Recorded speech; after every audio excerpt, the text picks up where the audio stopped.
Hello and welcome back to the channel.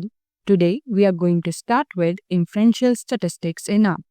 In the previous videos, we have covered the basics of statistics and descriptive statistics. So firstly, what is inferential statistics? So inferential statistics allows us to make predictions about a population using the sample data, test hypotheses, and draw conclusions using probability. It is responsible for measuring uncertainty with confidence intervals and p-values. So the key concepts include sampling the population, hypothesis testing, confidence intervals, p-value and significance levels, lastly t-test, chi-square tests, and ANOVA.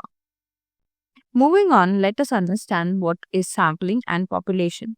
So inferential statistics is based on analyzing a sample to make a conclusion about population. So population, if we consider, is like an entire group. Or for example, if we take all students in a university, an example of population. Then comes up sampling.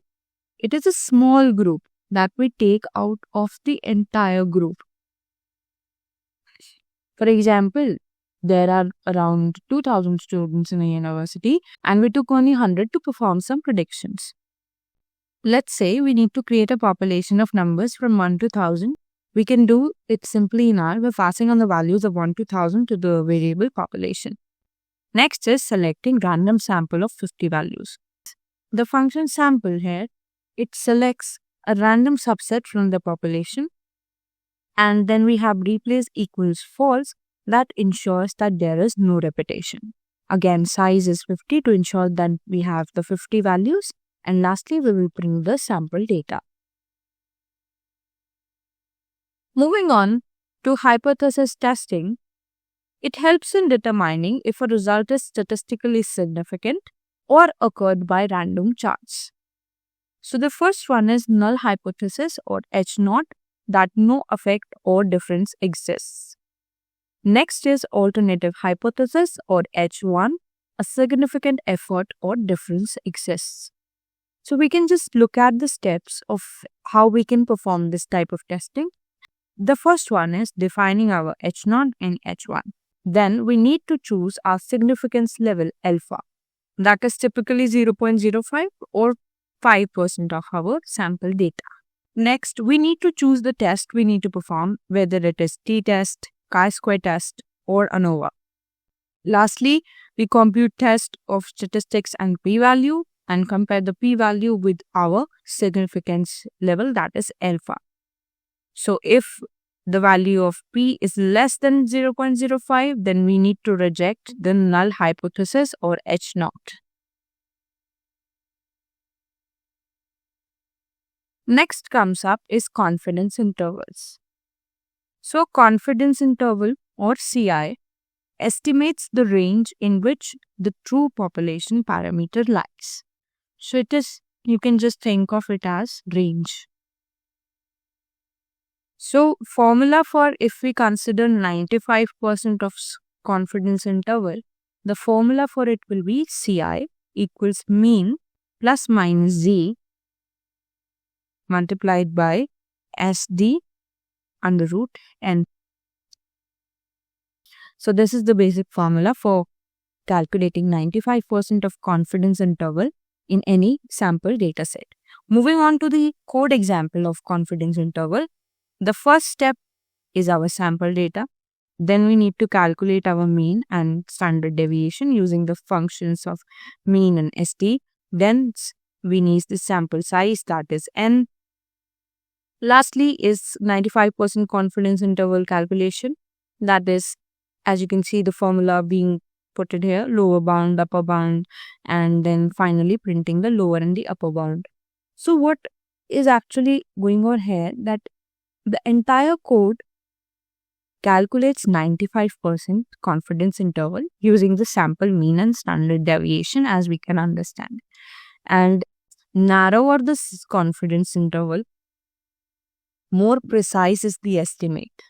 Whereas the wider the confidence interval, there is more uncertainty in its calculation and in the sample data set. Now we will just move on to p-values in significant levels. So p-value basically is the probability of observing a result as extreme or more extreme than the sample data if H naught is true.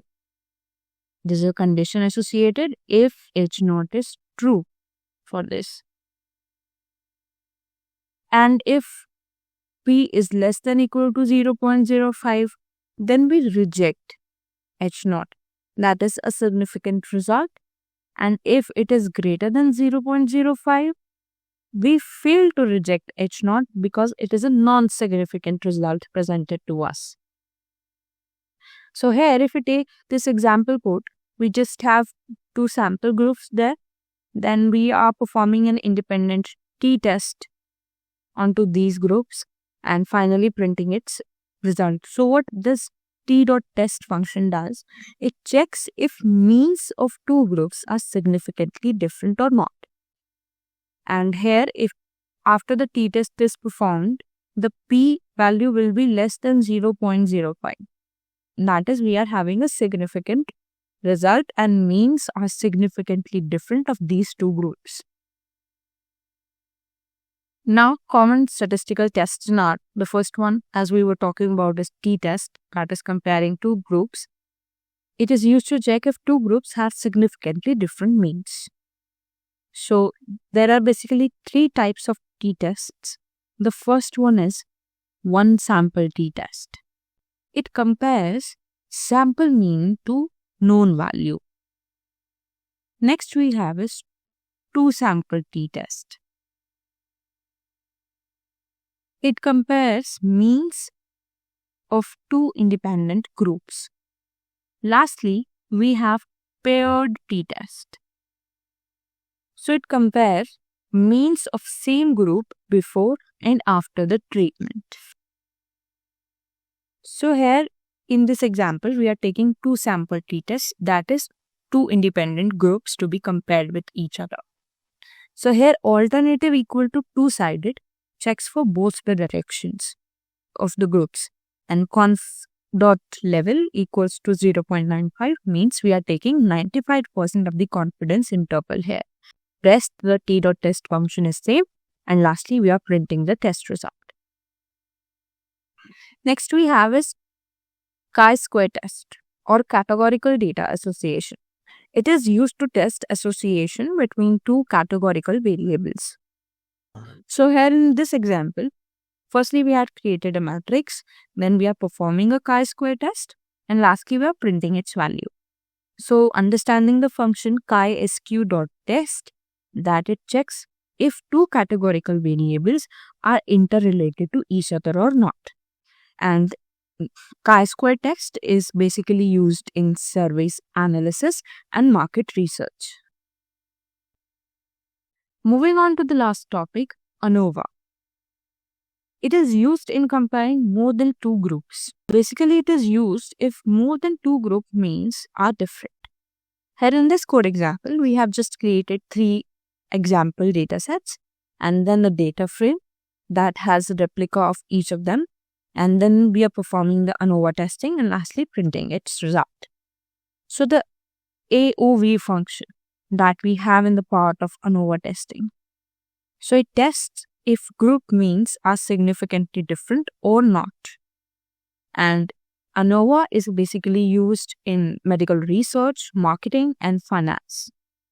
So that's a wrap for this video. In the next video, we will continue with statistics in R.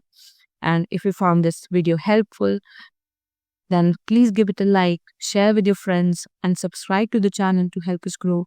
And I will see you in the next video. Till then, happy learning.